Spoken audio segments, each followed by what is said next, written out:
Welcome back to this YouTube series where we're taking a look at creators big and small and analysing both the spaces and the kit that they're using to make their videos. Firstly, I just want to say a massive thank you for all the support I got on the last video. I wasn't really expecting that, but it seems like you guys share the same interest that I do in other creators' spaces. The morning after I posted that video, there was a comment on it from a channel that has over 600,000 subscribers. Blew my mind.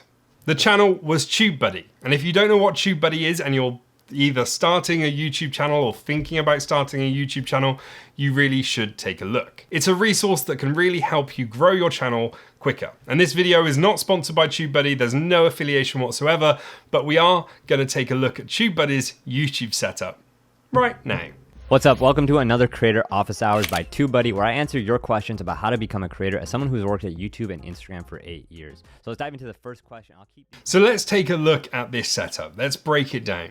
So as I think you'll agree, the TubeBuddy setup is actually very nice. The TubeBuddy brand colors are red and white, so having only red and white items in the background of this shot, it makes a lot of sense and it conforms with their branding guidelines. I think there might be just a little bit too much white and not enough red. You can see we've got a lot of white books on the shelves, but some of them, they look like they might have been recovered. So the books on the right hand side do have titles on the spines, and most of the ones on the left hand side don't.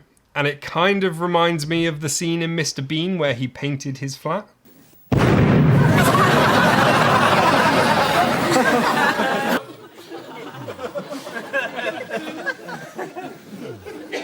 You're only going to notice that if you pay a lot of attention to the background of this image, and I don't think many people are going to. Because of his camera position and the place that he's sat, he actually stands out from that background very nicely, and all your attention is focused on him because there's nothing really distracting you around him. You can see from how this was shot that I think we're actually in the corner of a much larger space. So let's talk audio. Front and center, we have the SM7B made by Shure. This microphone is infamous. It's a content creator's dream microphone, and it's what everyone wants to own, including me.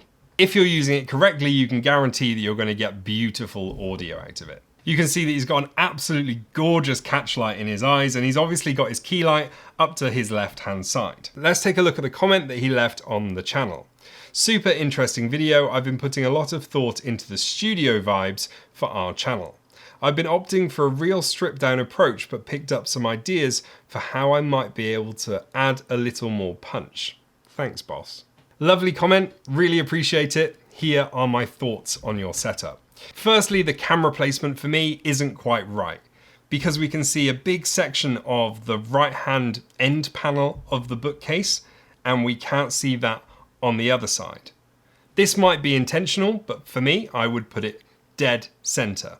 Also, you can see that on the left hand side, that end panel is going up at quite an angle, and on the right hand side, it's going off at the opposite angle. So to combat this, I would bring the camera a little bit further back and slightly lower and try and get those vertical lines parallel to each other. Also, it does look like he's trying to go for a symmetrical look because he is in the center of the frame, but the bookcase behind him isn't quite in the center of the frame. Also, whilst we're talking about camera placement, I would bring the camera back a little bit more and zoom it in, and also bring the talent, whoever might be in front of the camera, closer to the camera. That way we'd get more depth in the shot, and you wouldn't necessarily be able to see that those books, if they are recovered, are recovered. Just the use of some shallower depth of field, and I think you would pop out of that frame even more. Next, lighting, and you can see on the right hand side and a little bit on the left hand side that we've got a mix of different color temperature lights. You can see that the main key light is a daylight colored light, but in the bookshelves it looks like we've got more of a tungsten color spilling in from somewhere. That might be that he's actually in an office and the office lights are coming down, or it might be intentional. What that light's actually doing is creating more shadows where you might not actually want them, and creating little hot spots of warmer light. Lastly, I want to talk about this white microphone stand, and I know the whole theme of the space is white, but I don't think the white microphone stand works. Having the black mic on the white microphone stand I don't think looks quite as good as if you were using a black microphone stand. I am being super picky here, and that's the whole point of this video. I just want to dive into people's spaces and see what other creators are doing. If you don't like my suggestions, no problem whatsoever. So that's TubeBuddy's channel. Let's move on to our next creator.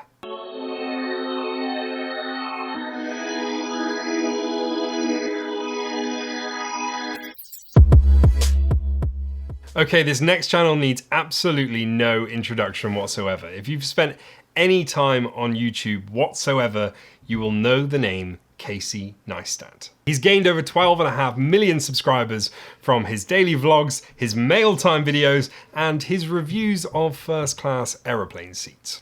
Casey Neistat is a different breed of YouTuber. And although his setup looks very chaotic and busy, every single thing in the background is there for a reason. A place for everything and everything in its place. There's some great tools of his space already on YouTube, so we're not going to go through the space. We're just going to be analyzing this one shot. So let's talk lighting. And there's actually lots of different lighting going on in this scene. We've got some just normal generic tungsten light bulbs up in the top right hand corner. We've got some soft light which he uses for his overhead shots.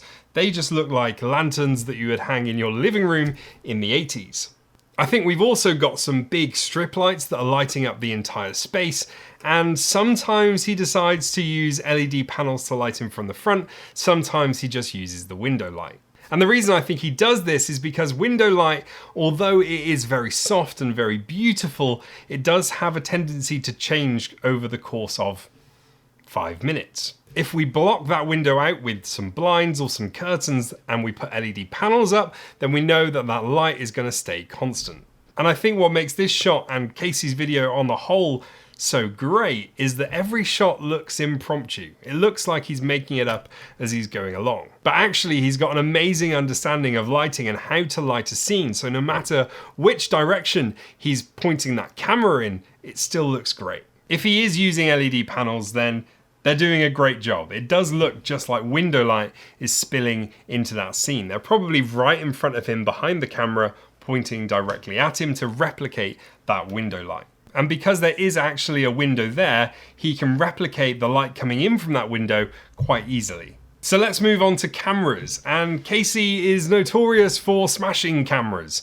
But I know for a fact that his favorite camera for the longest of times was the Canon 80D. He's since moved to Sony, I believe, but he was using the Canon 80D through his heyday. Through the most popular period of his channel, he was still using an APS-C Canon camera, which was basically a consumer level camera. He was using the 11 to 22mm lens, which meant he could get super wide shots. So when he's skating down Broadway on his electric skateboard, he can get himself in the shot, but also have the surrounding area. But my God, did he get through those cameras. It seemed like when I was watching those daily vlogs, every couple of days he was going and buying a new 80D or a new 11 to 22mm lens because he was smashing them.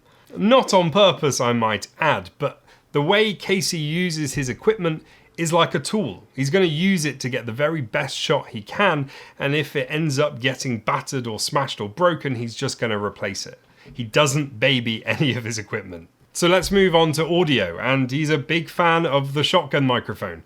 He was one of the pioneers of the shotgun microphone and made it the popular thing.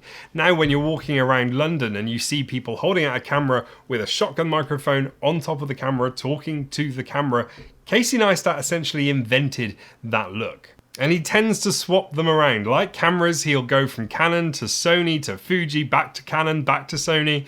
He also uses a range of different microphones. We have Rode microphones, which he used for quite a long time, and then I think he's now changed to the Deity microphones. You might remember in the last video that Atty Bear was actually using a Deity microphone as well. The quality of the Deity microphones seemed to be improving, and now they're kind of level pegging with Rode as far as I can tell. I've not actually used a Deity microphone, but I do have the Rode VideoMic Pro Plus, which I can mount on top of my camera. If you've never seen Casey Neistat before, you might be wondering why he always wears sunglasses. And it's because on the Canon 80D, the screen flips out to the side, and he's always watching himself when he's filming to make sure that he's got the right things in the frame. So if he didn't have sunglasses on, he'd always be looking kind of like this. So I'd be over here looking at this way, instead of actually looking directly at the camera, I'd just be looking off to your right, which is quite annoying. And you see this on quite a lot of different YouTube channels when they are using that flippy outy screen, but they're not engaging with their audience. So Casey found a way around this by just wearing sunglasses all the time. Organized chaos is the best way to describe this space. And when I first moved into my office, I tried to replicate this because I was such a big fan of Casey Neistat. But honestly, it's so much harder to make this look good than you would think. So I ended up with this, and to be honest, I think this suits me quite well. If you've got any comments or you want me to review your channel, please leave a comment in the comment section below, like the video and subscribe so you never miss another episode. Thank you for watching. I hope you enjoyed it. I'll see you again very soon.